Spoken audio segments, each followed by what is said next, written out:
Hello बच्चों, आज हम पढ़ेंगे CBSE board class 9 economics chapter 1 जिसका नाम है the story of village Palampur. Palampur एक विलेज है, उसी विलेज के स्टोरी के बारे में हम पढ़ेंगे। ठीक, तो उसमें क्या क्या टॉपिक्स है जो हम कवर करने वाले हैं। फर्स्ट है पालमपुर विलेज के बारे में बेसिक डिटेल्स सच एज वहाँ पे कैसे फैमिलीज रहते हैं, कितने फैमिलीज रहते हैं, उनके हाउस कैसे कैसे हाउस है, पक्का घर है कि कच्चा घर है, मड हाउस है कि सीमेंटेड हाउस है, उसके बारे में पढ़ेंगे। ऑक्यूपेशन, पालमपुर विलेज में जो लोग रहते हैं उनका ऑक्यूपेशन क्या है, उनका प्रोफेशन क्या है, वो क्या काम करते हैं। कोई एग्रीकल्चर करता है, कोई ट्रांसपोर्ट एक्टिविटी में इन्वॉल्व है, कोई स्मॉल मैन्युफैक्चरिंग करता है, तो क्या क्या एक्टिविटीज़ वो लोग करते हैं उसके बारे में पढ़ेंगे। और पालमपुर विलेज में फैसिलिटीज़ अवेलेबल क्या है, जैसे फॉर एग्जांपल पालमपुर विलेज में रोड कैसे हैं, इलेक्ट्रिसिटी है कि नहीं, एजुकेशन के लिए क्या है, ट्रांसपोर्टेशन फैसिलिटीज़ कैसे हैं, या फिर मेडिकल फैसिलिटीज़ वहाँ पे कैसी है, इसके बारे में हम पढ़ेंगे पालमपुर विलेज के बारे में। तो पालमपुर विलेज क्या है? पालमपुर विलेज एक इमेजिनरी विलेज है। क्या है? इमेजिनरी विलेज, या हम कह सकते हैं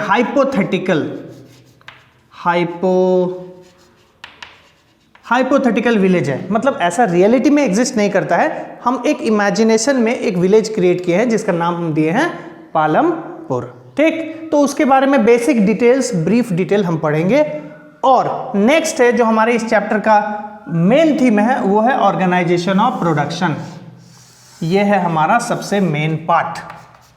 ठीक, ऑर्गेनाइजेशन ऑफ प्रोडक्शन। अगर हम प्रोडक्शन एक्टिविटी करते हैं तो प्रोडक्शन एक्टिविटी करने के लिए हमें किस किस चीज़ों की ज़रूरत पड़ती है, जैसे लैंड हो गया, लेबर हो गया, कैपिटल हो गया, नॉलेज एंड इंटरप्राइज हो गए।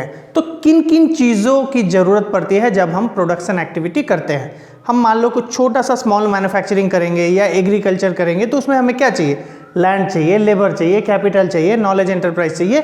इसके बारे में हम पढ़ेंगे और इसी के बारे में डिटेल्स में एक एक करके जो फैक्टर्स है उसके बारे में हम डिटेल में पढ़ेंगे। जैसे थर्ड पॉइंट क्या है? Farm activity of Palampur. Farming activity Palampur में क्या क्या है? फार्मिंग एक्टिविटी करने के लिए भी हमें क्या चाहिए? लैंड चाहिए, लेबर चाहिए, कैपिटल चाहिए। लैंड, लेबर, कैपिटल यहाँ दिया हुआ है। तो ये जो लैंड चाहिए, तो पालमपुर विलेज में लैंड के बारे में हम पढ़ेंगे कि पालमपुर विलेज में लैंड का डिस्ट्रीब्यूशन कैसा है। मतलब कितने लोगों के पास, कितने लोग ऐसे हैं जिनके पास ज़्यादा लैंड एरिया है, कितने लोग ऐसे हैं जो स्मॉल एरिया ऑफ लैंड को ओन करते हैं। तो लैंड डिस्ट्रीब्यूशन कैसा है पालमपुर विलेज में, उसके बारे में हम पढ़ेंगे।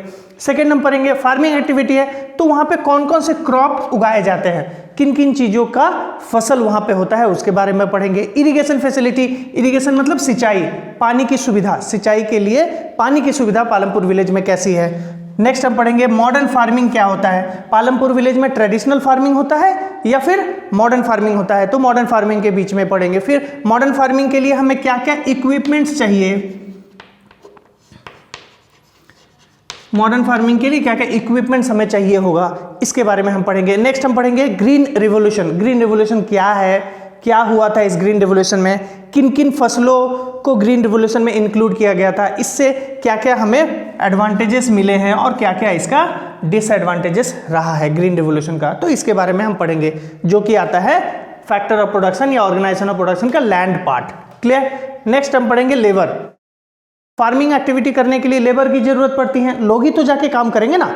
तो जो स्मॉल फार्मर्स है और जो लार्ज फार्मर्स है, तो स्मॉल फार्मर्स का जो लेबर का रिक्वायरमेंट है, उनके फैमिली मेंबर्स ही उनके जो लैंड है उस पर काम करते हैं। ठीक, लार्ज फार्मर्स जो है उनके पास लैंड एरिया ज्यादा है, तो वो क्या करते हैं? लोगों को हायर करते हैं, लोगों को वेजेस देके अपने खेतों पे, अपने लैंड पे काम करने के लिए बुलाते हैं। तो यहाँ पे हम हायरिंग प्रोसेस पढ़ेंगे। वेज रेट मतलब पर डे वेज रेट कितना पालमपुर के लोगों को मिलता है। ठीक है। नेक्स्ट हम उसी में एक स्टोरी है, आपके बुक में एक स्टोरी दिया गया है, डाला एंड रामकली, जो कि फार्म लेबरर है, जो कि फार्म में काम करते हैं, खेती में काम करते हैं। तो उनके स्टोरी के बारे में भी हम पढ़ेंगे। ठीक, उसके बाद हम पढ़ेंगे कैपिटल। जो फार्मिंग एक्टिविटी है, खेती करने के लिए भी पूंजी की जरूरत पड़ती है, कैपिटल की जरूरत पड़ती है। तो जो स्मॉल फार्मर्स है और जो लार्ज फार्मर है, दोनों अपने अपने पूंजी कहाँ कहाँ से लेके आते हैं। लार्ज फार्मर्स क्या करते हैं, जो अपने पास उनके सेविंग्स रहते हैं, अपने पास उनके जो सेविंग्स, जैसे मान लो लास्ट ईयर जो उनका एग्रीकल्चरल प्रोडक्शन हुआ था उसमें से जो कंजम्पशन उन्होंने किया वो तो किया, एक्स्ट्रा जो उनके पास बच गया, सरप्लस प्रोडक्शन उसको कहते हैं। क्या? एक्स्ट्रा प्रोडक्शन, या उसको हम कहते हैं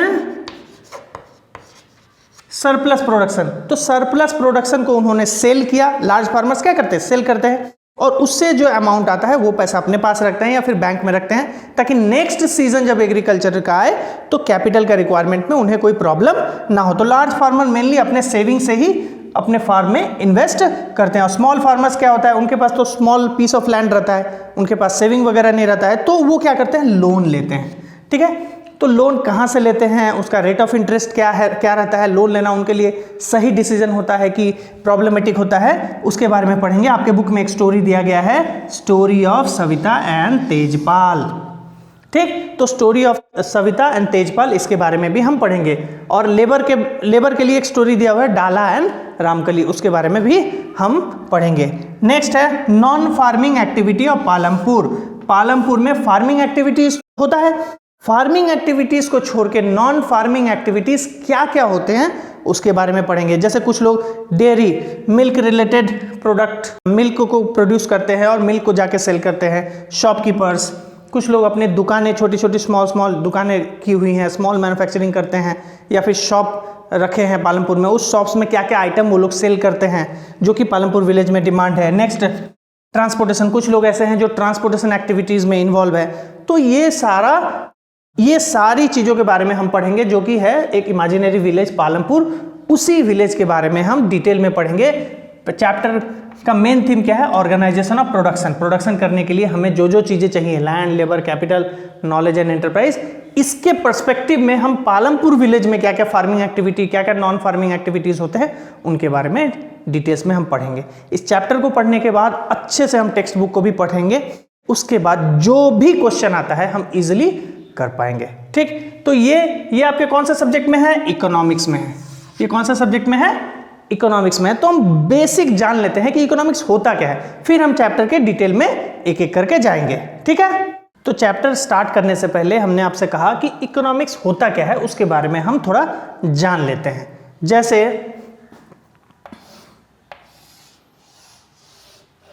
ये हमारा हाउस है, ठीक, तो इसमें हमारे फैमिली मेंबर्स रहते हैं। इसमें कौन रहते हैं, हमारे फैमिली मेंबर्स रहते हैं। तो फैमिली मेंबर्स में हम बच्चे भी हैं, हमारे सीनियर भी हैं, पापा हैं, दादाजी हैं, मम्मी है, दादी है, ये सारे लोग रहते हैं। तो उसमें से फैमिली मेंबर्स में कुछ मेंबर ऐसे होंगे जो अर्निंग मेंबर होंगे, जो कहीं ना कहीं काम कर रहे हैं और वहाँ से इनकम जनरेट कर रहे होंगे। तो फॉर एग्जाम्पल मेरे पापा हैं मेरे फैमिली के अर्निंग मेंबर, और फॉर एग्जाम्पल मान लेते हैं 20,000 रुपीज उनका पर मंथ का इनकम है। पर मंथ का इनकम कितना है, 20,000 रुपीज। ठीक, तो हमारी फैमिली इनकम कितनी हुई, 20,000 रुपीज, जो कि लिमिटेड है और कोई अर्निंग मेंबर नहीं है। तो इसी 20,000 में से हमारे जो हाउस होल्ड रिक्वायरमेंट है, हमारे हाउस होल्ड रिक्वायरमेंट्स है, हाउस होल्ड रिक्वायरमेंट्स हैं, जैसे हमारे लिए मान लो education, food, medical expenses, cloth, या फिर मान लो कहीं हम घूमने जाते हैं, टूर, या इस तरह के ऐसे बहुत सारे एक्सपेंसेस, हर घर में अलग अलग तरह के खर्चे होते हैं। तो ये सब हमारे क्या है, एक्सपेंसेस है। ये सब क्या है, हमारी एक्सपेंसेस है, या कि हमारा नीड है। क्या है, हमारा डेली का नीड है। ठीक ठीक, जो डेली के नीड के लिस्ट में इसमें बहुत सारे और भी आइटम हम ऐड कर सकते हैं। मतलब इन शॉर्ट में कहूँ तो ये जो डेली का नीड है ये क्या है, अनलिमिटेड है। क्या है, अनलिमिटेड। क्लियर। और जो हमारे पास रिसोर्स अवेलेबल है, हमारे पास हमारे पास जो रिसोर्स अवेलेबल है या हमारी जो इनकम है वो क्या है, लिमिटेड। क्या है, लिमिटेड रिसोर्स अवेलेबल है।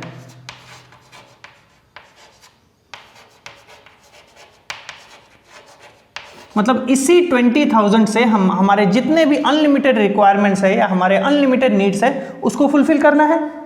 ठीक, तो इकोनॉमिक्स क्या है, इकोनॉमिक्स इसी पर्पस को फुलफिल करने में हमें हेल्प करता है। इकोनॉमिक्स इसी पर्पस को फुलफिल करने में हेल्प करता है। हम अगर इकोनॉमिक्स को डिफाइन करें तो इकोनॉमिक्स हम कह सकते हैं economics is a process to fulfil our unlimited needs. Economics is a process to fulfil our unlimited needs with the help of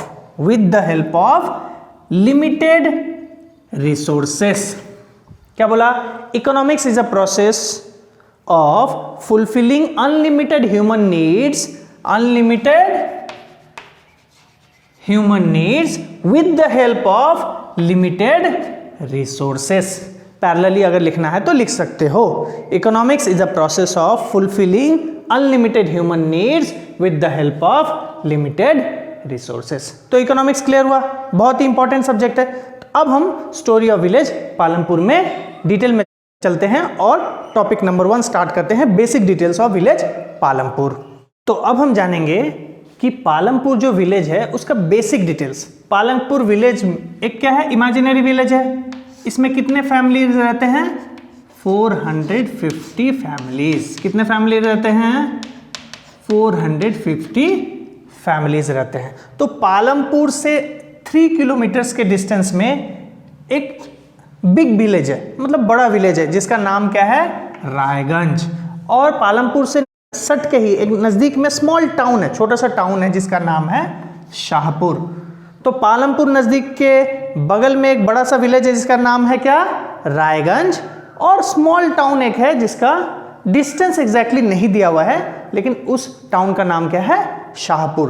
तो पालमपुर के लोगों को कुछ अगर अपना फसल, जो सरप्लस फसल है, एक्स्ट्रा फसल है, वो अगर बेचना होगा तो कहाँ बेचेंगे, इसी रायगंज या फिर शाहपुर में, जिसके बारे में हम आगे जाके जानेंगे कि यहाँ से मान लो व्हीट हो गया, गुड़ हो गया, जेगरी हो गया, ये सब जाके इसी सिटी और विलेजेस में पालमपुर के लोग बेचते हैं। क्यों, क्योंकि यहाँ से यहाँ जाने के लिए भी इनके पास रोड फैसिलिटी है। रोड कैसा है, all weather road. All weather road मतलब पक्का रोड, ऐसा कच्चा वाला रोड नहीं कि बारिश आया और धुल के चला गया। All weather road, the road which can survive in all weather conditions, उसको कहते हैं ऑल वेदर रोड, पिच वाला रोड। क्लियर। ट्रांसपोर्टेशन के लिए वहां पे क्या है, bullock cart, tongas, motorcycle, cycle, truck, tractor, सारे फैसिलिटीज वहां पे ट्रांसपोर्टेशन के अवेलेबल है। प्लस वहां पे क्या है, इलेक्ट्रिसिटी अवेलेबल है। इलेक्ट्रिसिटी से क्या होगा, इलेक्ट्रिसिटी घर घर में है, शॉप्स में है, प्लस पंप सेट चलाने के लिए, खेती में इरिगेशन फैसिलिटी के लिए, सिंचाई के लिए भी इलेक्ट्रिसिटी है, जिससे इजीली वाटर फैसिलिटी अवेलेबल हो जाता है। क्लियर। नेक्स्ट, रोड अच्छा है, ट्रांसपोर्टेशन अच्छा है, इलेक्ट्रिसिटी अच्छा है। और हाउसेस कैसे हैं, कुछ हाउसेस ऐसे हैं जो कच्चा हाउस है। कच्चा हाउस मतलब जो मड हाउसेस और स्ट्रॉ हाउस, जो कीचड़ से बनते हैं, मिट्टी से जो हाउसेस बनती हैं, और ऊपर में जो एग्रीकल्चरल वेस्ट जो ऊपर में रख के बनाए जाते हैं, उससे बने हुए हैं।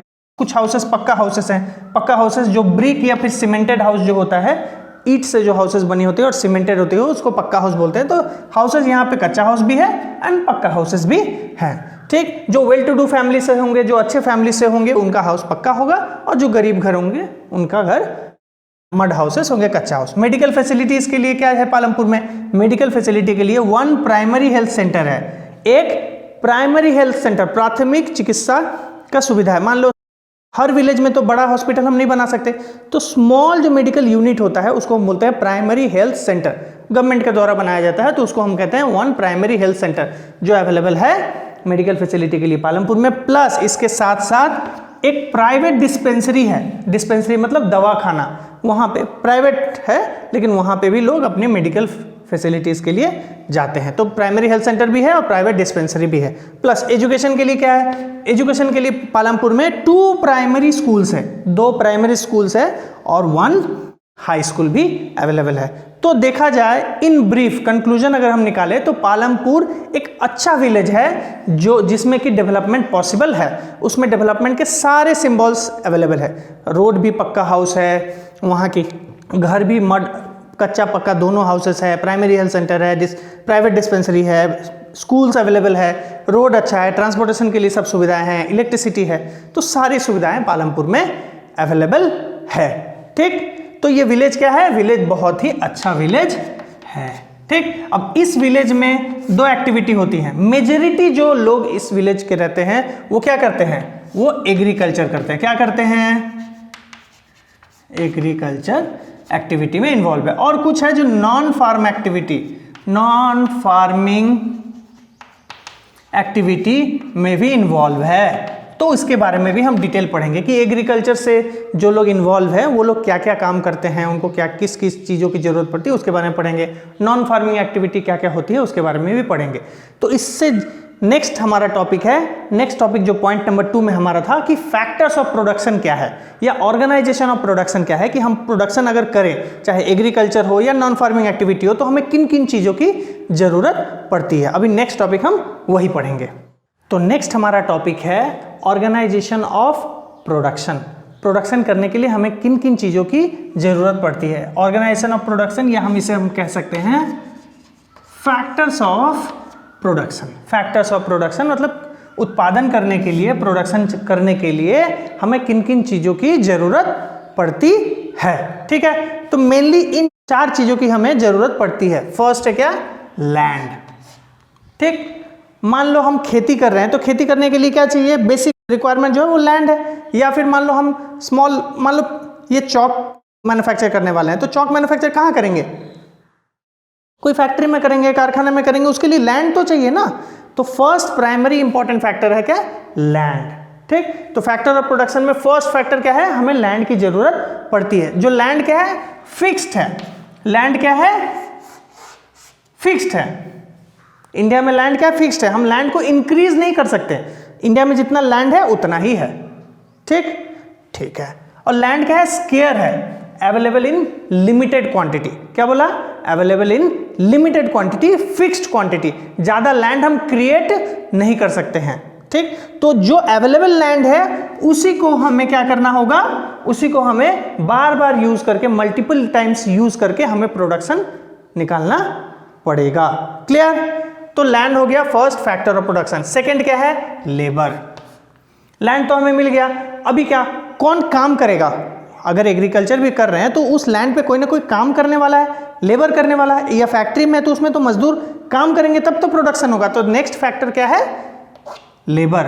लेबर क्या है, लेबर हमारे लिए अबंडेंट फैक्टर है। अबंडेंट फैक्टर मतलब क्या है, available in large numbers. India का पॉपुलेशन क्या है, बहुत बड़ा पॉपुलेशन है, लार्ज पॉपुलेशन है, तो लेबर हमें इजीली आराम से मार्केट से मिल सकता है। तो लेबर हमारे लिए कैसा फैक्टर हो गया, abundant factor. Abundant means available in large numbers. वहीं पे लैंड हमारे लिए कैसा फैक्टर है, फिक्स्ड और स्केयर फैक्टर, जो कि लिमिटेड है।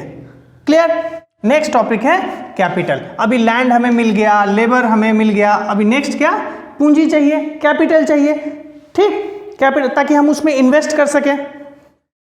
ठीक है, तो कैपिटल भी हमें 2 टाइप के कैपिटल चाहिए होते हैं, एक होता है फिक्स्ड कैपिटल, एक होता है वर्किंग कैपिटल। फिक्स्ड कैपिटल मतलब ऐसे कैपिटल जिनमें हम वन टाइम इन्वेस्ट करेंगे और जिससे हमें फायदा सालों दर साल मिलते रहेगा।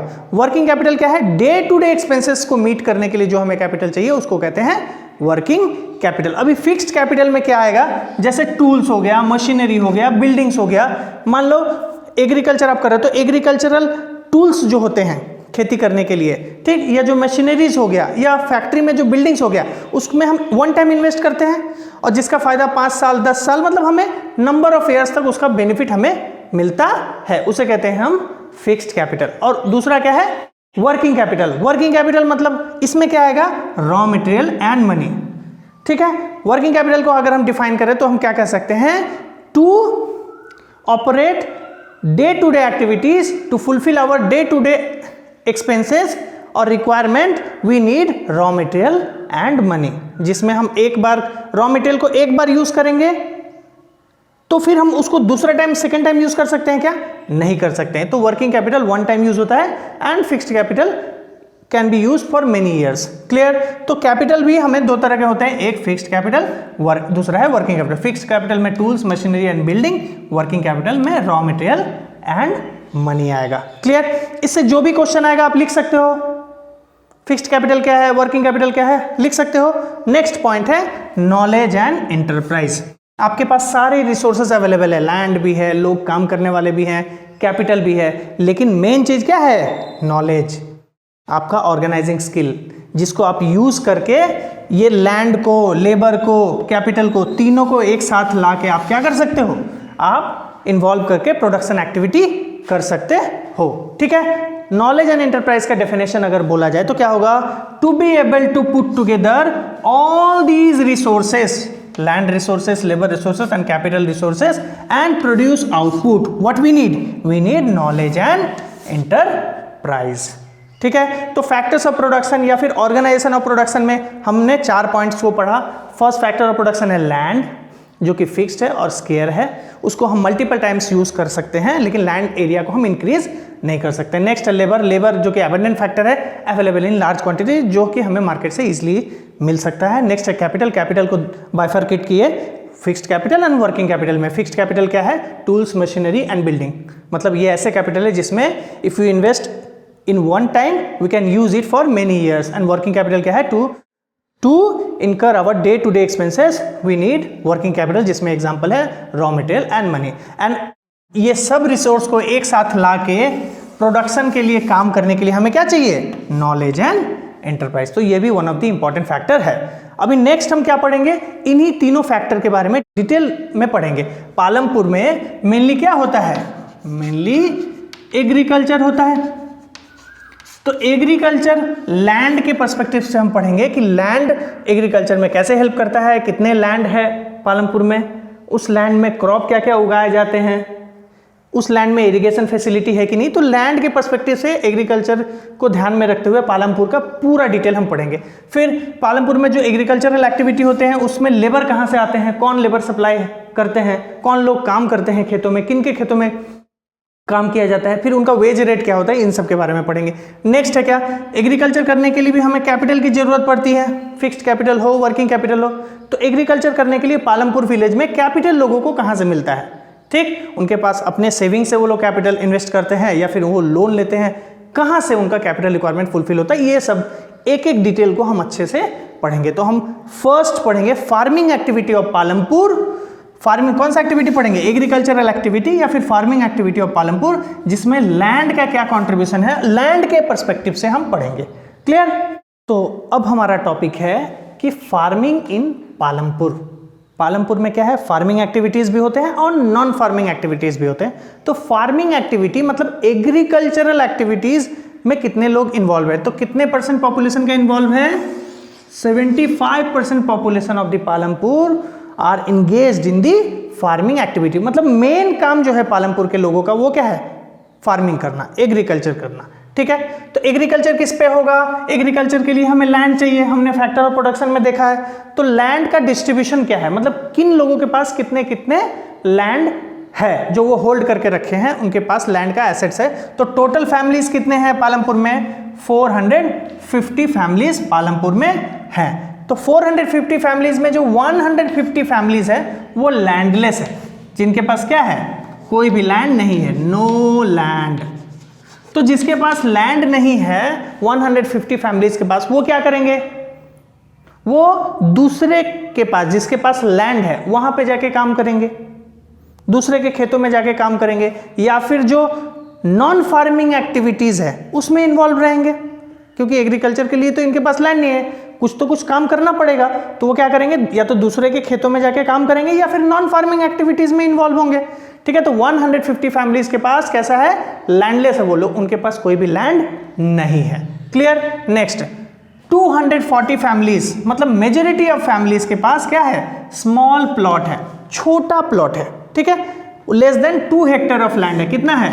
Less than 2 hectare of land, छोटा छोटा प्लॉट है जो 240 फैमिलीज के पास है। और जो 60 फैमिलीज हैं और जो 60 फैमिलीज है वो वेल टू डू फैमिली है, अच्छे फैमिली से बिलोंग करते हैं, उनके पास लार्ज एरिया, लार्ज प्लॉट्स हैं और उनके पास more than 2 hectares of land है, 2 हेक्टर्स से भी ज़्यादा लैंड है। कुछ लोगों के पास, फ्यू लोगों के पास मोर देन 10 हेक्टर्स भी है, ठीक है। तो ये ज़्यादा लैंड जो होल्ड करके रख रहे हैं वैसे फैमिलीज क्या है, बहुत ही कम है। और less than 2 Hector of land किसके पास है, 240 फैमिलीज मेजोरिटी के पास, और 150 फैमिलीज के पास तो लैंड है ही नहीं। तो हमने क्या देखा, टोटल 450 फैमिलीज में लैंड क्या है, इवनली डिस्ट्रीब्यूटेड है क्या, सबके पास इक्वली लैंड अवेलेबल है क्या, नहीं। तो लैंड डिस्ट्रीब्यूशन क्या है, लैंड डिस्ट्रीब्यूशन इन पालमपुर क्या है, अनइवनली डिस्ट्रीब्यूटेड, क्या है, अनइवनली डिस्ट्रीब्यूटेड, सबको समान रूप से लैंड नहीं मिला है। लिख सकते हैं, अब क्वेश्चन आएगा तो हम लिख सकते हैं लैंड के बारे में, लैंड कैसा है, कौन किसने कितना लैंड होल्ड करके रखा है, और लैंड इवनली डिस्ट्रीब्यूटेड है कि नहीं, तो लैंड अनइवनली डिस्ट्रीब्यूटेड है। क्लियर, ठीक है। तो अब लैंड अनइवनली डिस्ट्रीब्यूटेड है और हम क्या जानते हैं, लैंड तो फिक्स्ड है, जिसके पास जितना लैंड रिसोर्सेस है उतना ही है, उससे ज्यादा तो लैंड वो क्रिएट नहीं कर सकते, ठीक है। तो उसी लैंड पे क्या करेंगे, वो कोशिश करेंगे कि इसी लैंड से बार बार क्या किया जाए, ज्यादा से ज्यादा फसल उगाया जाए।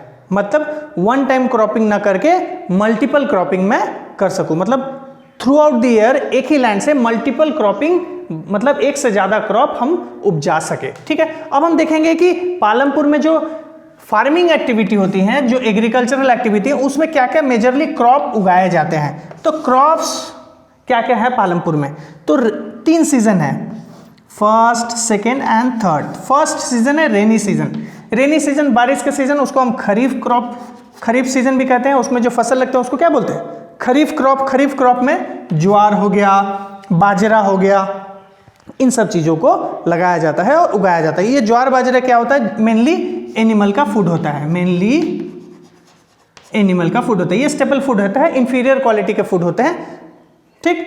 तो इनको हम पशुपालन में यूज़ करते हैं, कुछ गरीब लोग भी इसको खाते हैं। तो ज्वार हो गया, बाजरा हो गया, ये खरीफ क्रॉप है, कब लगाया जाता है, रेनी सीजन में। वहीं अक्टूबर से दिसंबर तक में क्या क्या, पोटैटो लगाया जाता है और पोटैटो उगाया जाता है। फिर विंटर सीजन, विंटर सीजन में क्या होता है, रबी क्रॉप होता है, रबी क्रॉप में व्हीट हो गया या फिर अदर अलग फसल भी लगाया जाता है। इसके साथ साथ शुगर कैन हो गया, शुगर कैन हो गया, जो जिसमें क्या थ्रू आउट द ईयर एक बार लगाया जाता है, थ्रू आउट द ईयर फसल होती है, तो ये सब भी लगाया जाता है, ठीक है। तो हमने क्रॉपिंग देखा, क्रॉपिंग अलग अलग सीजन में अलग अलग टाइप के क्रॉप को उगाया जाता है पालमपुर में, ठीक है। और लैंड हम क्या जानते हैं, land is a fixed resources, क्या है, land is a fixed resources, land is a square resources, land is available in a limited quantity. तो हमें क्या कोशिश करना है, हमें कोशिश ये करना है कि सेम लैंड एरिया से हम और ज्यादा प्रोडक्शन कर सकते हैं क्या, ठीक है। तो लैंड का इंपॉर्टेंस है। अब हम जानेंगे सेम लैंड से, लैंड जबकि रिसोर्सेस लिमिटेड है, तो लिमिटेड रिसोर्सेस से हम ज्यादा प्रोडक्शन कैसे कर सकते हैं, अभी हम इसके बारे में पढ़ेंगे, ठीक है। अभी हमारा टॉपिक है growing more crop, growing more crop from the same land. Same piece of land पे हम ज्यादा से ज्यादा प्रोडक्शन कैसे कर सकते हैं, मतलब यही लैंड तो हमारा फिक्स्ड है, इसी लैंड से हम इसको तो इंक्रीज नहीं कर सकते, ये तो फिक्स्ड है, स्केयर है, तो इसी लैंड पे हम ज्यादा से ज्यादा प्रोडक्शन, ज्यादा से ज्यादा आउटपुट कैसे निकाल सकते हैं। ये पॉसिबल है क्या, ये पॉसिबल है क्या, तो हाँ ये पॉसिबल है। पॉसिबल क्या है, ऑप्शंस क्या है हमारे पास, फर्स्ट है multiple cropping. Multiple cropping, multiple मतलब क्या, मोर than one crop, more than one crop, growing more than one crop, growing more than one crop on a given piece of land during a particular year. Growing, G-R-O-W-I-N-G, growing more than one crop on a given piece of land, given piece of land during a particular year, ठीक। एक ही land पे हम लोग एक से ज़्यादा अगर crop production करते हैं तो उसको हम मल्टीपल क्रॉपिंग कहते हैं। हम लोग थोड़ी देर पहले हम लोगों ने जाना खरीफ क्रॉप होता है, रबी क्रॉप होता है, अक्टूबर से दिसंबर में कुछ क्रॉप उगाए जाते हैं। तो वो given piece of land, same piece of land पे साल के अलग अलग टाइम पे, अलग अलग महीनों पे क्या किया जाता है, अलग अलग टाइप के क्रॉप उगाए जाते हैं, जिसे हम क्या कहते हैं, मल्टीपल क्रॉपिंग। तो through multiple cropping we can grow more crop from the same piece of land. Clear? Second, अच्छा, मल्टीपल क्रॉपिंग के लिए क्या चाहिए? मल्टीपल क्रॉपिंग कहीं कहीं पे क्या होता है, पूरा साल में एक ही बार प्रोडक्शन होता है, एक ही बार एग्रीकल्चर होता है। क्यों होता है कि जो लोग मान लो हेविली डिपेंडेंट ऑन रेन, जो रेन वाटर से अपने फसल को सिंचाई करते हैं, हार्वेस्ट करते हैं, जो रेन वाटर हार्वेस्ट करते हैं, मतलब बारिश होगी तो ही फसल होगा, नहीं तो नहीं होगा। तो ऐसे जगह पे क्या होगा, सिंगल क्रॉपिंग होगा, वहां पे मल्टीपल क्रॉपिंग होगा क्या, नहीं होगा। यहां पे क्या होगा, सिंगल क्रॉप मैन्युफैक्चर होगा। वहीं पे अगर हम रेन पे डिपेंड ना करके अपना कुछ खुद का इरिगेशन फैसिलिटी अगर डेवलप करते हैं, पानी की सुविधा किसी भी तरह हम अगर वहां तक पहुंचाते हैं, तो क्या होगा, वहां पे more than one crop possible है। जब रेनी सीजन नहीं भी होगा तो भी वाटर अवेलेबल करके हम क्रॉप को उगा सकते हैं। और विलेज, हम पालमपुर विलेज में क्या देखा, हमने क्या देखा कि पालमपुर विलेज में इलेक्ट्रिसिटी है कि नहीं है, इलेक्ट्रिसिटी है। तो इलेक्ट्रिसिटी अवेलेबल होने के कारण क्या होगा, पंप सेट्स लगेंगे, वेल में पंप सेट्स लगेंगे, तो जब चाहे तब पानी को हम निकाल सकते हैं, अपने खेतों में डाल सकते हैं सिंचाई के लिए, इरिगेशन फैसिलिटी। तो पालमपुर में इरिगेशन फैसिलिटी अच्छा है कि नहीं, बहुत ही अच्छा है। तो बहुत अच्छा इरिगेशन फैसिलिटी होने के कारण क्या होगा, ये रेन वाटर पे डिपेंड नहीं करेंगे, और जब रेन हो या ना हो इनको कोई मतलब नहीं है। रेन नहीं भी होने से इरिगेशन फैसिलिटी अच्छा होने के कारण वो क्या करेंगे, वाटर अवेलेबल अपने खेतों में कर सकते हैं और मोर देन वन क्रॉप ग्रो कर सकते हैं। तो सिंगल क्रॉपिंग नहीं करके वो लोग मल्टीपल क्रॉपिंग कर सकते हैं। Clear? Point number 2, mixed cropping.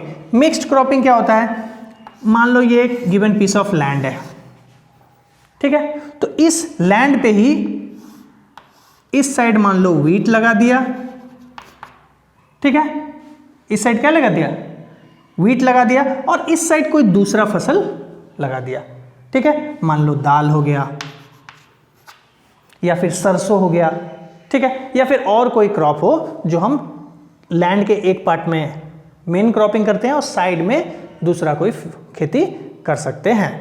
Side के खेतों के किनारे किनारे हम लगाते हैं, आप गांव में जाओगे तो आप देख सकते हो। तो इसको कहते हैं मिक्स्ड क्रॉपिंग। सेम लैंड पे एक मेन फसल होगा और एक साइड में छोटा सा सब्सिडियरी फसल या छोटा सा अलग कुछ कर लेते हैं, वो उसको कहते हैं मिक्स्ड क्रॉपिंग। तो मिक्स्ड क्रॉपिंग करके भी हम मोर क्रॉप उगा सकते हैं सेम लैंड पे, ठीक है। नेक्स्ट है मॉडर्न फार्मिंग टेक्निक यूज करके हम मोर देन वन क्रॉप ग्रो कर सकते हैं सेम पीस ऑफ लैंड पे, ठीक है। तो थर्ड ऑप्शन क्या है, by doing modern farming, traditional farming नहीं, मॉडर्न फार्मिंग। तो ये मॉडर्न फार्मिंग होता क्या है, मॉडर्न फार्मिंग है जिसमें क्या किया जाता है कि high yield variety seed use किया जाता है। क्या क्या यूज किया जाता है, high yield variety seed use किया जाता है। यील्ड क्या होता है, अच्छा HYV सीड को क्या कहते हैं, high HYGH high yield YIELD yield variety VARIETY high yield variety seed. Yield मतलब जस्ट आउटपुट, ठीक है।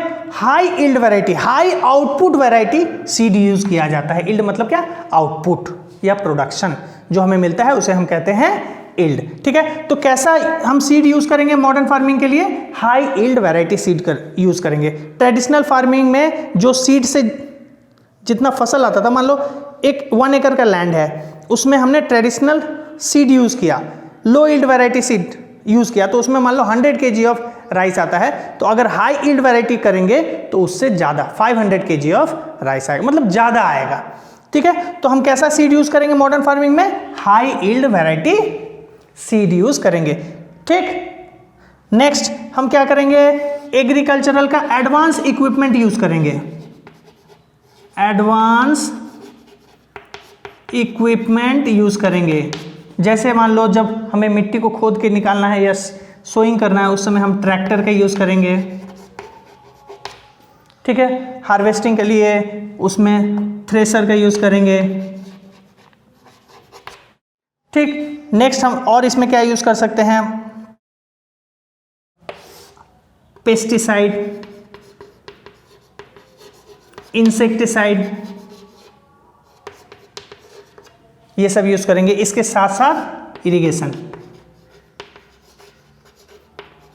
अच्छा पानी का सुविधा हम इसमें यूज करेंगे। तो मॉडर्न फार्मिंग क्या है, मॉडर्न फार्मिंग में HYV seed, high yield variety seed लगता है, एडवांस इक्विपमेंट लगता है, ट्रैक्टर, थ्रेशर्स या फिर अदर एग्रीकल्चरल इक्विपमेंट्स लगते हैं, पेस्टिसाइड, इंसेक्टिसाइड और अच्छा इरिगेशन फैसिलिटी, पानी भी ज़्यादा पर्याप्त मात्रा में चाहिए, ठीक। तो मॉडर्न फार्मिंग हम लोगों ने 1960s में हमने देखा था कि इंडिया में क्या हुआ था, ग्रीन रिवॉल्यूशन हुआ था। क्या हुआ था, ग्रीन रिवॉल्यूशन हुआ था, जिसमें मॉडर्न फार्मिंग को अच्छे से क्या मिला, प्रोत्साहन मिला था। तो हम ग्रीन रिवॉल्यूशन के बारे में आप पढ़ेंगे, लेकिन उससे पहले ये ब्रीफ पढ़ ले, growing more than one crop from the same land. Same land पे more than one crop possible है क्या, हाँ पॉसिबल है। कैसे, मल्टीपल क्रॉपिंग करके, growing more than one crop on a given piece of land during a particular year, तो हम ज़्यादा से ज़्यादा क्रॉप उगा सकते हैं। मिक्स्ड क्रॉपिंग मतलब खेत के एक साइड में हम मेन क्रॉप और दूसरे साइड में हम और कुछ क्रॉप लगा सकते हैं। मिक्स्ड फार्मिंग से हम ज़्यादा प्रोडक्शन कर सकते हैं। और using modern farming technique, modern farming technique में क्या है, high yield variety seed use करेंगे, एडवांस इक्विपमेंट यूज़ करेंगे, ट्रैक्टर हो गया, थ्रेशर्स हो गया, पेस्टिसाइड, इंसेक्टिसाइड या फिर हाई इरिगेशन फैसिलिटी, अच्छा वाला इरिगेशन फैसिलिटी अगर हम यूज़ करेंगे तो क्या होगा, एक से ज़्यादा बार में हम क्रॉप कर सकते हैं, एक से ज़्यादा मल्टीपल क्रॉपिंग हम पॉसिबल कर सकते हैं। अब हम जानेंगे कि मॉडर्न फार्मिंग जो 1960s में ज़्यादा हुआ था, जिसमें ग्रीन रिवॉल्यूशन हुआ था, तो ये ग्रीन रिवॉल्यूशन क्या हुआ था, इसमें क्या बेनिफिट्स हुए थे, इसका क्या एडवांटेजेस हैं, क्या डिसएडवांटेजेस है, उसके बारे में हम अभी पढ़ेंगे। तो नेक्स्ट टॉपिक है हमारा ग्रीन रिवॉल्यूशन, ठीक। तो अब हमारा टॉपिक है ग्रीन रिवॉल्यूशन, जो कब हुआ था, 1960s में। 1960s में ग्रीन रिवॉल्यूशन हुआ था। ग्रीन रिवॉल्यूशन अगर आप पढ़ रहे हो तो दो साइंटिस्ट है जिसका नाम आप याद कर लो, एक है नॉर्मन बोरलॉन्ग और दूसरा है इंडियन साइंटिस्ट MS स्वामीनाथन। दो साइंटिस्ट हैं, दो साइंटिस्ट SCIENTIST, दो साइंटिस्ट है, एक है नॉर्मन बोरलॉन्ग और दूसरा है MS स्वामीनाथन। क्लियर। और ये जो ग्रीन रिवॉल्यूशन हुआ था उसमें किन किन क्रॉप के प्रोडक्शन को इंक्रीज किया गया था, ये है wheat and rice. Wheat and rice के प्रोडक्शन में बहुत ज़्यादा इन्हांसमेंट या इंक्रीमेंट देखने को मिला था। ग्रीन रेवोल्यूशन में सबसे ज़्यादा व्हीट एंड राइस को जोर दिया गया था, इनकी प्रोडक्शन में इंक्रीमेंट देखा गया था। और ये ग्रीन रेवोल्यूशन इंडिया के सभी जगहों पे हुआ था क्या, या हम कह सकते हैं कि किन किन जगहों पे ग्रीन रेवोल्यूशन को ज़्यादा बूस्ट मिला, किन किन एरिया के लोगों को सबसे ज़्यादा फायदा मिला ग्रीन रेवोल्यूशन का, तो ये कहाँ हुआ, पंजाब में, हरियाणा में and western part of Uttar Pradesh. तो किन किन एरिया में हुआ, पंजाब, हरियाणा एंड उत्तर प्रदेश के कौन सा पार्ट, वेस्टर्न पार्ट में। और कौन कौन से क्रॉप इसमें इन्वॉल्व थे, व्हीट एंड राइस। और दो साइंटिस्ट जिसका नाम हम याद रखना है, एक है नॉर्मन बोरलॉग, दूसरा है MS स्वामीनाथन। ठीक, तो इस ग्रीन रिवोल्यूशन में हुआ क्या, इस ग्रीन रिवोल्यूशन के लिए जो प्री रिक्विजिट्स थे, जो रिक्वायरमेंट्स थे, वो क्या था, हाई यील्ड वैरायटी सीड। कैसा सीड, जिससे high yield, high production possible हो, वैसा सीड। लो यील्ड वैरायटी नहीं, कैसा, हाई यील्ड वैरायटी सीड इसमें लगता है। फर्टिलाइजर लगता है, खाद वगैरह लगता है, फसल में कीड़े अगर हो गए तो उनको किल करने के लिए पेस्टिसाइड्स लगता है, प्लस फार्मिंग करने के लिए मशीनरीज लगते हैं, मशीनरीज सच एज ट्रैक्टर्स हो गए, थ्रेसर्स हो गए, मतलब एग्रीकल्चरल इक्विपमेंट जो मॉडर्न इक्विपमेंट्स हैं वो सारी चीज़ों को इसमें लगता है। नेक्स्ट है इरिगेशन, या फिर हम कहें कि वाटर फैसिलिटी, ज़्यादा मात्रा में पानी लगता है। हाई यील्ड वैरायटी है तो उसको पानी क्या चाहिए, वाटर क्या चाहिए, ज़्यादा क्वांटिटी में चाहिए।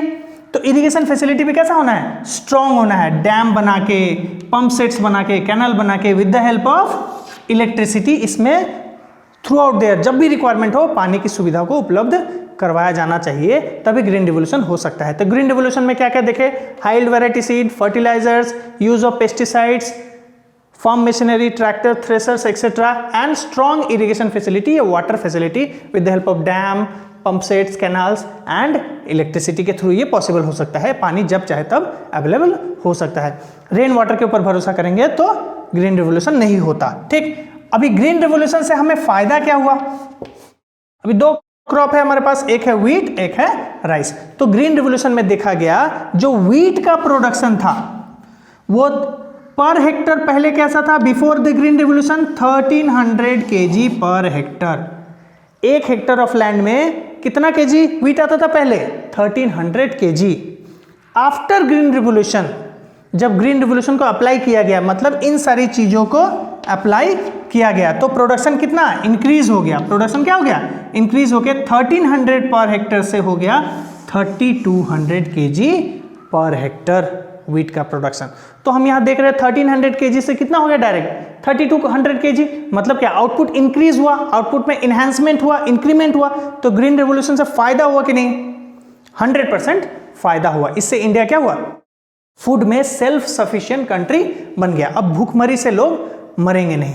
ठीक, तो 1960s में ये हुआ।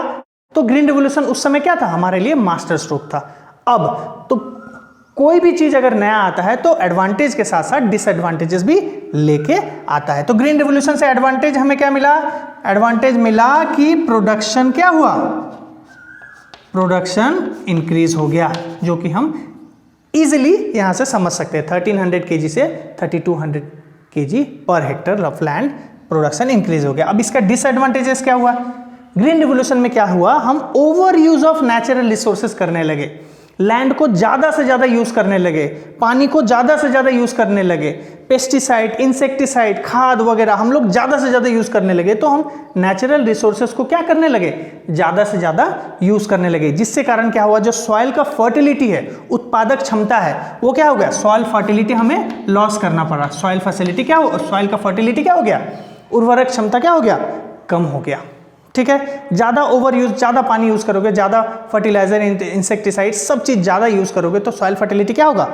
रिड्यूस हो जाएगा। नेक्स्ट हुआ कि ज्यादा यूज ऑफ नेचुरल रिसोर्सेज होने के कारण क्या हुआ? Depletion of water table. Depletion of water table क्या है कि मान लो हम यहां पे हैं, तो यहां से यहां तक गड्ढा करते थे तो हमें यहां पानी मिल जाता था। तो हम ज्यादा से ज्यादा पानी निकाले तो फिर क्या हुआ?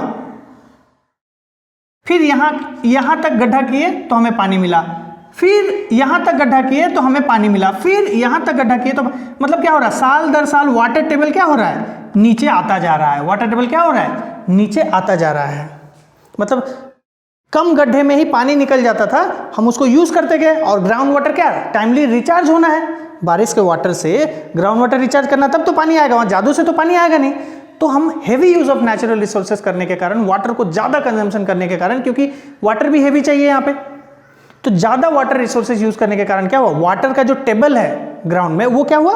डिप्लेट होते गया, नीचे चलते गया। नेक्स्ट है ग्राउंड वाटर पॉल्यूशन। हमारे जो मिट्टी के नीचे जो वाटर है वो भी पॉल्यूट हो गया। क्यों? क्योंकि जो हम पेस्टिसाइड, इंसेक्टिसाइड ज्यादा खेतों में डाल रहे हैं, वो क्या कर रहा है? पानी में घुल जा रहा है। वाटर में क्या हो रहा है? सॉल्यूशन बना ले रहा है, वाटर में घुल जा रहा है। और वाटर में घुल के क्या हो रहा है? वाटर से एस्केप करके नीचे जाके ग्राउंड वाटर में मिल जा रहा है। ठीक है, जो पेस्टिसाइड, फर्टिलाइजर्स हम यूज कर रहे हैं वो ग्राउंड वाटर में मिलके वाटर के थ्रू, धरती के थ्रू, जमीन के थ्रू ग्राउंड वाटर में मिल जा रहा है। और ग्राउंड वाटर में जाके ग्राउंड वाटर के को पोल्यूट कर दे रहा है। उस नीचे जो ग्राउंड वाटर है या जो उसके थ्रू आउट द में ग्राउंड वाटर है, उसमें जो बैक्टीरिया है, अच्छे बैक्टीरिया है, जो माइक्रो ऑर्गेनिज्म है, उसको भी किल कर दे रहा है। तो ये हमारे लिए फायदेमंद है क्या? ये लॉन्ग टर्म में फायदेमंद नहीं है। जब एक बार नेचुरल रिसोर्सेज डिप्लेट हो गया तो it is very difficult to restore it. Clear? तो हमने यहां देखा ग्रीन रिवोल्यूशन, जो कि Norman Borlaug, MS Swaminathan 1960s में हुआ था। क्रॉप व्हीट एंड राइस के लिए हुआ था। Punjab, Haryana and western UP इससे सबसे ज़्यादा फायदा में रहे थे। और इसमें HYB seed, fertiliser, pesticide, farm machinery, irrigation facility, water facility जरूरत पड़ती है ज़्यादा से ज़्यादा, जिसमें एडवांटेज 1300 kg पर हेक्टर ऑफ लैंड में प्रोडक्शन होता था before green revolution, after green revolution 3200 kg होने लगा, इससे ये हमें फ़ायदा हुआ, लेकिन ये सब हमें नुकसान भी हुआ। Over use of natural resources किए, वाटर टेबल नीचे चला गया, माइक्रो ऑर्गेनिज्म खत्म हो गए, ग्राउंड वाटर पोल्यूट हो गया, सॉइल का फर्टिलिटी खत्म हो गया। तो ये सारे इसके क्या है, डिसएडवांटेजेस हैं। क्लियर? अभी लैंड तो हो गया, अभी लैंड के बाद है लेबर। ठीक है, तो अब हमारा टॉपिक है लेबर। हमने लैंड पढ़ लिया। फार्मिंग इन पालमपुर में जो फार्मिंग एक्टिविटी होता है उसमें लैंड का रिक्वायरमेंट्स होता है, तो लैंड हमने पूरा डिटेल में पढ़ा। ठीक, नेक्स्ट हमारा है labour. Next factor of production क्या है, लेबर। तो हम देखेंगे पालमपुर में जो फार्मिंग एक्टिविटी होता है उसमें हु विल प्रोवाइड लेबर, कौन लेबर प्रोवाइड करते हैं फार्मिंग एक्टिविटी में पालमपुर में। ठीक है, मतलब कौन काम करते हैं फार्मिंग में। ठीक, तो हमने जाना कि पालमपुर में क्या है, कुछ स्मॉल फार्मर्स भी हैं और कुछ लार्ज फार्मर्स भी है। स्मॉल फार्मर्स भी है और कुछ लार्ज फार्मर्स भी है। तो जो स्मॉल फार्मर्स है उनके खेतों में कौन लोग काम करते हैं, small farmers and their family members, उनके ही फैमिली मेंबर्स काम करते हैं। क्लियर? और उसी से जो उपज होता है वो लोग आपस में कंज्यूम करते हैं। वहीं पे लार्ज फार्मर्स के पास क्या है, लार्ज फार्मर के पास ज़्यादा लैंड अवेलेबल है, तो जिसके पास ज़्यादा लैंड अवेलेबल है वो क्या करेंगे, दे विल हायर लेबर। वो क्या करेंगे, लेबर को हायर करेंगे। हमने देखा था कि 150 फैमिलीज के पास लैंड थे ही नहीं, तो यहाँ पे कौन लोग रहेंगे, लैंडलेस लेबर। लैंडलेस लेबर जो 150 फैमिलीज थे उनमें से कुछ लोग, और जो 240 फैमिलीज थे, 240 फैमिली, उनके पास कितना है, less than 2 hectare of land था। तो जो लैंडलेस लेबर है या फिर less than 2 hectare of land है, वही लोग जो लार्ज फार्मर है उनके खेतों में जाके काम करेंगे as a farm labourer. Clear? तो ये जो लोग काम करते हैं खेतों में उनको क्या मिलता है, उनको वेज मिलता है। क्या मिलता है, उनको मिलता है वेजेस। क्या मिलता है, वेजेस, जो कि पर डे बेसिस होता है। वेजेस कैश में भी मिल सकता है और काइंड में भी मिल सकता है। कैश में डेली वेजेस जो होता है वो उनको कैश में भी दिया जा सकता है, या फिर फसल का उतने जितना रुपया का कैश वैल्यू होगा उतने वैल्यू का उनको धान दे दिया गया, राइस दे दिया गया या व्हीट दे दिया गया, उनको फसल उपज भी दे सकते हैं। कभी कभी उनको खाने के लिए फूड भी मिलता है। अगर हम दूसरे के खेतों में काम करेंगे, फार्म में काम करेंगे, तो हमें वेजेस मिलेगा, कभी कभी खाने को भी मिलता है। क्लियर? तो अभी आपके बुक में स्टोरी दिया गया, द स्टोरी ऑफ डाला एंड रामकली। ये डाला और रामकली कौन है, दोनों ही फार्म लेबरर है, दोनों ही फार्म लेबरर है, खेत में काम करने वाले हैं। तो उसमें रामकली क्या है, रामकली को लास्ट ईयर पिछले साल में लेस देन 5 मंथ ही वर्क मिले थे। मतलब through out the year 12 months होते हैं। थ्रू आउट द ईयर कितने मंथ्स होते हैं, 12 मंथ्स होते हैं। उसमें रामकली को कितने मंथ्स का जॉब मिला था, लेस देन 5 मंथ्स का जॉब। मतलब मोर देन 7 मंथ्स रामकली क्या थी, अनएम्प्लॉयड थी। क्या थी, अनएम्प्लॉयड थी। इसको कहते हैं सीजनल अनएम्प्लॉयमेंट। क्या कहते हैं, सीजनल अनएम्प्लॉयमेंट। गांव में जो फसल होता है, तो जब फसल लगाते हैं या हार्वेस्ट करते हैं, जब बिजी सीजन रहता है तब लोगों के पास काम रहता है, लेकिन थ्रू आउट द ईयर क्या होता है, काम उनके पास अवेलेबल नहीं रहता है। तो हम क्या देखते हैं कि 12 मंथ्स में लेस देन 5 मंथ का ही वर्क रामकली को मिला। अब लेस देन 5 मंथ्स में जो अर्निंग उसको हुआ वही उसको थ्रू आउट द ईयर उससे उसको उसके फैमिली के घर को चलाना पड़ेगा। ठीक? तो गांव में या पालमपुर विलेज में मेन प्रॉब्लम क्या है, एक है सीजनल अनएम्प्लॉयमेंट। क्या है, सीजनल अनएम्प्लॉयमेंट। जब एग्रीकल्चर होता है तब बिजी रहते हैं, जब एग्रीकल्चर नहीं होता है, जब बिजी सीजन नहीं रहता तब बेकार में बैठे रहते हैं। ठीक? वहीं पे डाला का स्टोरी क्या है, डाला ने 2000 रुपीज़ का लोन लिया हुआ था। लास्ट ईयर उसने और 1000 रुपीज़ का जॉब क्या किया, लोन ले लिया। पहले 2000 का लोन लिया था, फिर उसने 1000 रुपीज़ का और लोन लिया, तो उसके पास कितना लोन हो गया, 3000 का। लास्ट समर में उसके पास जॉब नहीं था, तो जॉब नहीं होने के कारण घर तो चलना होगा, तो उसने 1000 रुपीज़ का और लोन लिया, तो 3000 का लोन उसके पास ऑलरेडी है। जब वो काम मांगने के लिए लार्ज फार्मर के पास जाता है तो उसको लार्ज फार्मर कितने रुपीज़ ऑफर करते हैं डेली वेजेस के रूप में? 160 रुपीज़ पर डे। एक दिन काम करोगे तो आपको कितना मिलेगा? 160 रुपीज़ ही मिलेगा। वहीं पे गवर्नमेंट ने क्या किया है, गवर्नमेंट अपना वेज रेट फिक्स किया है, वो क्या है? 300 पर डे। ये 2017 का डेटा है, ठीक है। तो ये टाइम टू टाइम गवर्नमेंट क्या करती है, skilled labour, unskilled labour, semi skilled labour, इनका वेज रेट फिक्स करती है कि पर डे इनको कितना मिलना चाहिए। तो गवर्नमेंट का जिस समय वेज रेट था 300 रुपीज़ पर डे, उस समय डाला को कितना मिल रहा था? 160 रुपीज़ पर डे, जो कि वेज रेट, जो गवर्नमेंट का स्टैंडर्ड वेज रेट है उससे बहुत ही कम में मिल रहा था। ऐसा क्यों मिल रहा था? क्योंकि हमने क्या जाना कि लेबर जो है, लेबर जो फैक्टर है वो क्या है? एबंडेंट है। क्या है? एबंडेंट है। Abundant means available in large quantity. अगर मैं बिग फार्मर हूँ और आप स्मॉल फार्मर हो या फिर लैंडलेस लेबर हो, आप मेरे यहाँ काम करने आओगे और वेज रेट मान लो 300 रुपीज़ पर है, तो मैं आपको बोलूँगा भाई 150 में काम करना है तो करो, नहीं तो आप जाओ, मैं दूसरे किसी को बोलूँगा काम करने के लिए, क्योंकि काम करने के लिए लोग लाइन लगा के यहाँ पे खड़े हैं, क्योंकि लेबर क्या है? मार्केट में इजीली अवेलेबल है। क्लियर? तो इसके कारण क्या हुआ? वेज रेट कम हो गया। वेज रेट कम होने के कारण जो डाला का जो स्थिति है वो और भी खराब हो गया। तो मेनली हमने क्या देखा? सीजनल अनएम्प्लॉयमेंट का प्रॉब्लम देखा, इसके कारण लोग यहाँ पे गरीब रहते हैं। फिर क्या है? स्मॉल फार्मर्स लोग क्या करते हैं? फैमिली मेंबर्स सारे उसी लैंड पे लगे हुए रहते हैं। मान लो मेरे पास 1 एकड़ ऑफ लैंड है, मेरे पास 1 एकड़ ऑफ लैंड है जिसमें हम 5 फैमिली मेंबर्स काम कर रहे हैं। कितने मेंबर काम कर रहे हैं? 5 फैमिली मेंबर्स उसी लैंड पे काम कर रहे हैं और उससे 100 kg ऑफ राइस हमें मिल रहा है। ठीक, 1 एकड़ ऑफ लैंड है, 5 फैमिली मेंबर्स काम कर रहे हैं, 100 kg ऑफ राइस मिल रहा है। सब लोग उसी पे काम कर रहे हैं, उसी जमीन पे काम कर रहे हैं। अगर यहां से हम मान लो 3 मेंबर्स को निकाल ले, 3 मेंबर्स को काम ना दे और उसको दूसरा काम दे, तो जो 2 मेंबर्स बचेंगे ना, अगर 2 मेंबर्स भी इस फील्ड पे काम करेंगे तो भी आउटपुट 100 kg ही आएगा। तो भी आउटपुट कितना आएगा? 100 kg ही आएगा। तो ये जो एक्स्ट्रा 3 मेंबर जो उसी जमीन पे लगे हुए हैं, देखा जाए तो ये देखने में लगते हैं कि ये लोग काम कर रहे हैं, लेकिन देखा जाए तो इनके लिए वो काम नहीं है, ये लोग अनएम्प्लॉयड है। ये जो 3 एक्स्ट्रा मेंबर्स है, these 3 members are seems to be employed but actually they are not employed. तो ये भी एक टाइप का अनएम्प्लॉयमेंट सिचुएशन है। इसको हम कहते हैं डिसगाइज्ड अनएम्प्लॉयमेंट। क्या कहते हैं? Disguised unemployment. तो हमने क्या देखा? एक तो है सीजनल अनएम्प्लॉयमेंट, क्योंकि through out the season job नहीं मिलता है, जब बिजी सीजन है तब जॉब मिलता है, बाकी खाली सीजन में क्या होते हैं? वो खाली रहते हैं, इसलिए गांव में क्या होता है? सीजनल अनएम्प्लॉयमेंट होता है। दूसरा हमने क्या देखा कि डिसगाइज्ड अनएम्प्लॉयमेंट होते हैं।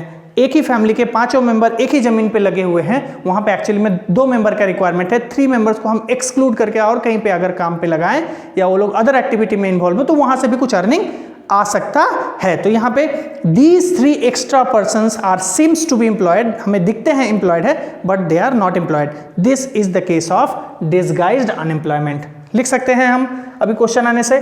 आपके बुक में और एक एग्जांपल दिया हुआ है। नॉर्थ बिहार में 2 विलेज है, एक है गोसाईपुर और एक है माजुली। क्या है? गोसाईपुर और माजुली। यहाँ पे जितने लोग रहते हैं, ठीक, उसमें से अधिकतर लोग क्या कर रहे हैं? माइग्रेशन करके दूसरे जो बड़े सिटी है, पंजाब, हरियाणा, दिल्ली, नागपुर, हैदराबाद, गुजरात, यहाँ पे जाके क्या कर रहे हैं? वो लोग जॉब अपॉर्चुनिटीज के लिए माइग्रेशन कर जा रहे हैं। ठीक है, माइग्रेशन मीन्स क्या होता है? Shifting of person from one area to another area in search of job opportunity, better job opportunity. तो यहाँ पे अगर माइग्रेट होकर दूसरे जगह पे अगर चले जाएंगे तो क्या होगा? सीजनल अनएम्प्लॉयमेंट का जो प्रॉब्लम है वो सॉल्व होगा। जिस समय में आपको एग्रीकल्चरल एक्टिविटी है उस समय आप आ जाओ, काम कर लो, फिर बाकी समय आप माइग्रेट होकर दूसरी जगह जा सकते हो। या फिर डिसगाइज्ड अनएम्प्लॉयमेंट, जबरदस्ती एक ही जमीन पे 5 लोग लगे हुए, जो 3 लोग एक्स्ट्रा लगे हो उसको वहाँ पे कोई रिक्वायरमेंट नहीं है तो उसको वहाँ से निकाल के हम दूसरे सिटी में भेज सकते हैं, वो लोग काम करके आ सकते हैं। क्लियर? तो हमने दूसरा फैक्टर ऑफ प्रोडक्शन पढ़ा labour. Labour factor of production क्या है? एबंडेंट है। क्या है? एबंडेंट है, मतलब available in large, easily available है, available in large numbers, easily available हो जाते हैं, इसलिए इनको क्या होता है? वेज रेट कम मिलता है। वेज रेट मार्केट रेट से, जो मार्केट का जो रेट है, गवर्नमेंट का जो फिक्स रेट है, उससे कम रेट में इनको पर डे वेजेस मिलता है, क्योंकि ये इनफॉर्मल सेक्टर है। इनफॉर्मल सेक्टर में कोई रूल रेगुलेशन नहीं है, कोई रूल रेगुलेशन को इम्प्लीमेंट करने वाला भी नहीं है, कोई देखने वाला नहीं है, तो जो मालिक होते हैं वो जैसा चाहते हैं वैसा करते हैं। और यहाँ पे हम रामकली को देखा तो ये throughout there only less than 5 months का ही जॉब इसके पास था। अभी इस साल ऐसा प्रॉब्लम हो गया है कि उसके पास इस साल जॉब ही नहीं है।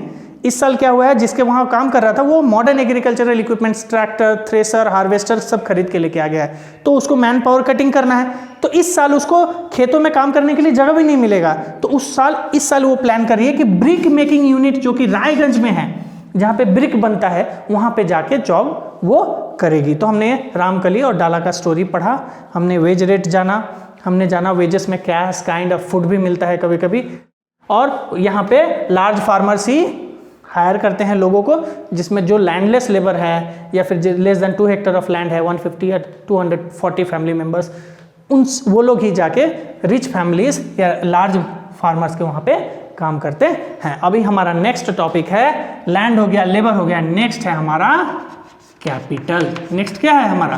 कैपिटल। अभी हम जानेंगे कि फार्मिंग एक्टिविटी करने के लिए कैपिटल का रिक्वायरमेंट कैसा पड़ता है, कहाँ से कैपिटल लाते हैं, जो स्मॉल फार्मर है वो कहाँ से कैपिटल लाते हैं, लार्ज फार्मर है वो कहाँ से कैपिटल लाते हैं, तो इसके बारे में हम डिटेल में पढ़ेंगे अभी। क्लियर? तो हमारा नेक्स्ट टॉपिक है कैपिटल। लैंड हो गया, लेबर हो गया, नेक्स्ट क्या है? Factor of production, capital. अभी हम देखेंगे फार्मिंग एक्टिविटी में capital needed in farming, capital कहाँ से मिलता है। ठीक, तो कैपिटल एक हो गए स्मॉल फार्मर्स और एक हो गया लार्ज फार्मर्स। ये दोनों ही फार्मर्स कैपिटल अपने लिए कहाँ से लेके आते हैं। तो पहले बात करेंगे हम लार्ज फार्मर्स के बारे में। लार्ज फार्मर्स क्या करते हैं, इनके पास अपने सेविंग्स रहता है। लास्ट ईयर जो भी वो प्रोड्यूस करते हैं, लास्ट ईयर इनका जो भी प्रोड्यूस होता है या जो भी प्रोडक्शन है, वो जो एक्स्ट्रा प्रोडक्शन है, प्रोडक्शन का एक पार्ट तो वो कंज्यूम कर लेते हैं, और जो बाकी बच जाता है, जो एक्स्ट्रा प्रोडक्शन है, उसको हम सरप्लस भी कहते हैं। क्या कहते हैं? SURPLUS, surplus production. तो सरप्लस प्रोडक्शन को ये क्या करते हैं, सरप्लस प्रोडक्शन को मार्केट में सेल कर देते हैं, और वो जो पैसा उनको मिलता है वो अपने पास या फिर बैंक में रखते हैं, और वही पैसे से नेक्स्ट ईयर जब एग्रीकल्चरल सीजन आता है तो उसके लिए जो भी इक्विपमेंट्स चाहिए, एग्रीकल्चरल इक्विपमेंट्स हो या मान लो कुछ मशीनरी हो जिसको ठीक करवाना हो या नया परचेस करना हो, या फिर इनके लिए जो एग्रीकल्चर करने के लिए जो सीड्स लगते हैं, पेस्टिसाइड, इंसेक्टिसाइड या लेबर एक्सपेंसेस, जितने भी एक्सपेंसेस होते हैं वो सारा एक्सपेंसेस क्या होता है, इनके पास सेविंग्स रहता है, तो उससे ये लोग कर लेते हैं इजीली।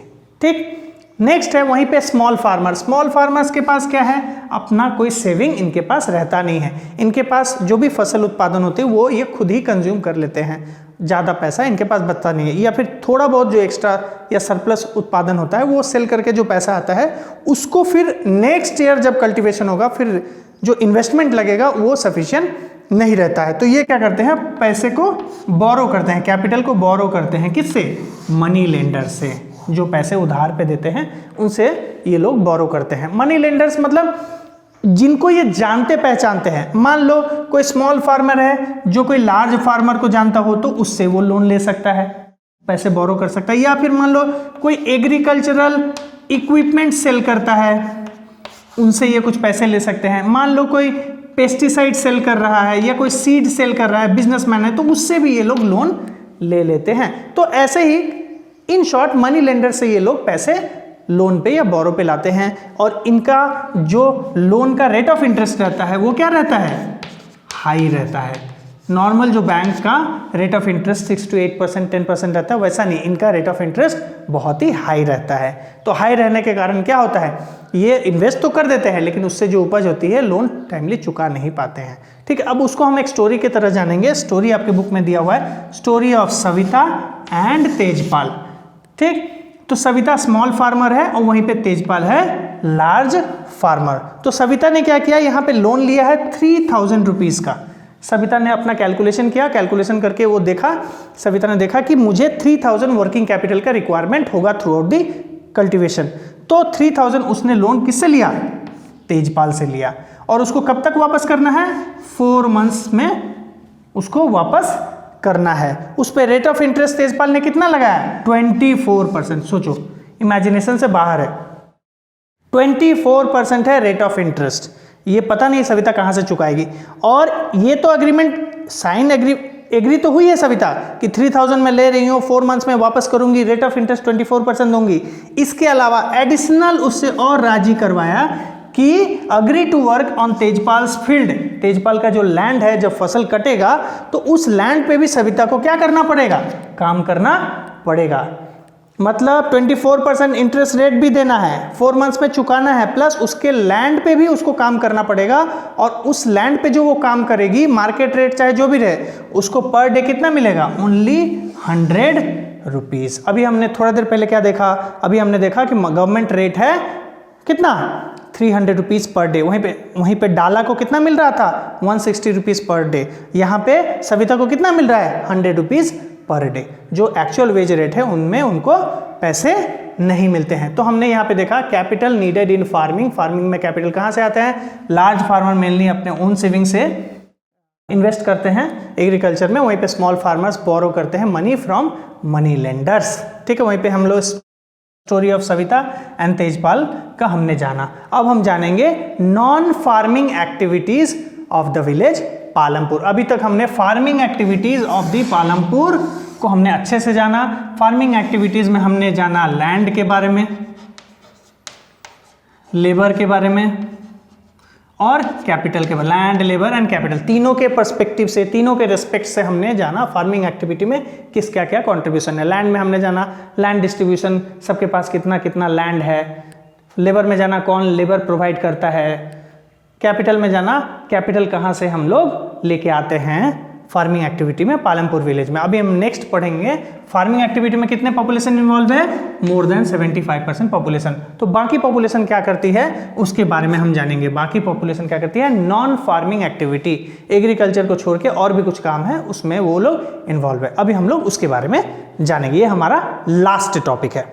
तो ये है हमारा last topic, non farm activities of Palampur. मतलब फार्मिंग एक्टिविटी या एग्रीकल्चरल एक्टिविटीज को छोड़ के अलग क्या क्या काम है या अलग क्या क्या ऑक्यूपेशन है या प्रोफेशन है जो पालमपुर के लोग करते हैं। ठीक है, तो non farming activity means apart from agriculture वो क्या करते हैं, डेयरी मतलब मिल्क रिलेटेड काम, मिल्क निकालना, मिल्क से रिलेटेड प्रोडक्ट्स निकालना वो करते हैं। तो डेयरी में क्या है, पालमपुर के लोगों ने, ज़्यादातर लोगों ने अपने पास बफेलोज रखा हुआ है, भैंस रखे हुए हैं। बफेलो से ये लोग क्या करते हैं, मिल्क निकालते हैं। और जो रेनी सीजन में ज्वार बाजरा जो भी फसल उगते हैं वो किसके लिए होता है, स्पेशली बफेलोज के लिए। तो ग्रास हो गया, ज्वार हो गया, बाजरा हो गया, ये सब बफेलोज को खिलाते हैं, प्लस इससे मिल्क निकालते हैं। मिल्क निकाल के वो कहाँ बेचते हैं, रायगंज में बेचते हैं।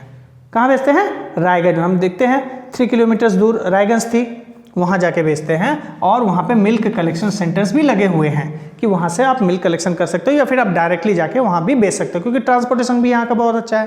तो डेयरी एक्टिविटीज़ भी पालमपुर में होता है। Next small manufacturing. Small manufacturing में पॉटरी मेकिंग हो गया, ठीक, या अदर छोटे छोटे काम हो गए, ठीक। या फिर मान लो एक एग्जाम्पल आपके बुक में दिया हो गया है, एक मिश्री लाल है। क्या है, मिश्री लाल है, जो क्या करता है, जेगरी बनाता है। जेगरी मतलब क्या होता है, गुड़ बनाता है, मशीन के थ्रू प्रोडक्शन करता है। और वो जेगरी या गुड़ कहाँ पे जाके बेचता है, शाहपुर में जाके बेचता है, जो स्मॉल टाउन है नियर पालमपुर, शाहपुर है ना। तो शाहपुर में जाके क्या बेचता है, गुड़ को बेचता है। इसके अलावा शॉपकीपर्स भी है। शॉपकीपर्स मतलब जनरल स्टोर्स ओपन किए हुए हैं बहुत सारे, जहाँ पे गांव के लोगों को जो ज़रूरत की चीज़ें हैं, जो उनको चाहिए, वो सारे चीज़ों को वहाँ उपलब्ध करवाई जाती हैं, जैसे फॉर एग्जांपल नोटबुक हो गया, टूथपेस्ट हो गया, बैटरीज हो गया, क्लॉथ हो गया, सोप हो गया, शुगर हो गया, बिस्किट्स हो गए, कैंडल्स हो गए, या इसके अलावा जो भी अलग ज़रूरत की चीज़ें हैं उनको जनरल स्टोर्स में रखते हैं। ठीक है, वहीं पे कुछ ऐसे स्टोर्स है, कुछ ऐसे शॉप है जो नियर बस स्टॉप है। क्या है?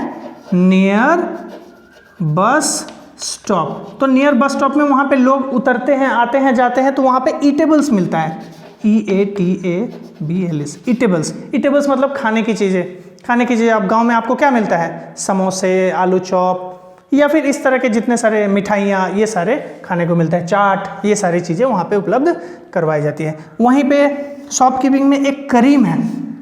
करीम एक पर्सन का नाम है जो पालमपुर में रहता है, उसका क्या है? करीम का कंप्यूटर सेंटर है। क्या है? करीम का कंप्यूटर सेंटर है। वहाँ पे हमने क्या जाना कि नियर बाय वहाँ पे प्राइमरी स्कूल्स है, 2 प्राइमरी स्कूल है, 1 हाई स्कूल है, प्लस नियर बाय विलेज में कॉलेजेस भी हैं। तो कॉलेज में भी बच्चे पढ़ने जाते हैं और उनको कंप्यूटर की जरूरत पड़ती है, तो कंप्यूटर सेंटर इसने ओपन किया। और गांव में ही 2 वुमेन है जिसके पास कंप्यूटर सिखाने का डिग्री है, तो उसने दोनों वुमेन को एम्प्लॉयमेंट पे भी रखा हुआ। तो देखो करीम कितना अच्छा काम किया, कंप्यूटर सेंटर खोला जिससे गांव के लोगों को सीखने को भी मिलता है, प्लस वहीं पे जो वुमेन है उनको वो जॉब पे भी रखा हुआ है। ठीक, नेक्स्ट है अदर क्या एक्टिविटी। अभी हम डेयरी जान लिए, स्मॉल मैन्युफैक्चरिंग, शॉपकीपर्स जान लिए, करीम का कंप्यूटर सेंटर भी जान लिए, और अब देखेंगे ट्रांसपोर्टेशन एक्टिविटीज में क्या क्या होता है। कुछ ऐसे लोग हैं जो ट्रांसपोर्टेशन बिजनेस में भी इन्वॉल्व है, ट्रांसपोर्टेशन प्रोफेशन में भी इन्वॉल्व है। ट्रांसपोर्टेशन के लिए क्या है? रिक्शा वाला, टांगा वाला, jeep, tractor, truck, cycle, motorcycle, सारे ट्रांसपोर्टेशन के लिए सुविधाएं उपलब्ध है। क्योंकि यहाँ पे रोड कैसा है? All weather road. All weather road है। ऑल वेदर रोड मतलब क्या? The road which can survive in all the seasons. तो ऑल वेदर रोड होने के कारण सारी ट्रांसपोर्टेशन यहाँ पे अच्छे से चल पाती है। ट्रांसपोर्टेशन में एक एग्जांपल किशोर का दिया हुआ। किशोर ने गवर्नमेंट स्कीम में कम रेट ऑफ इंटरेस्ट पे लोन लिया। उससे क्या किया?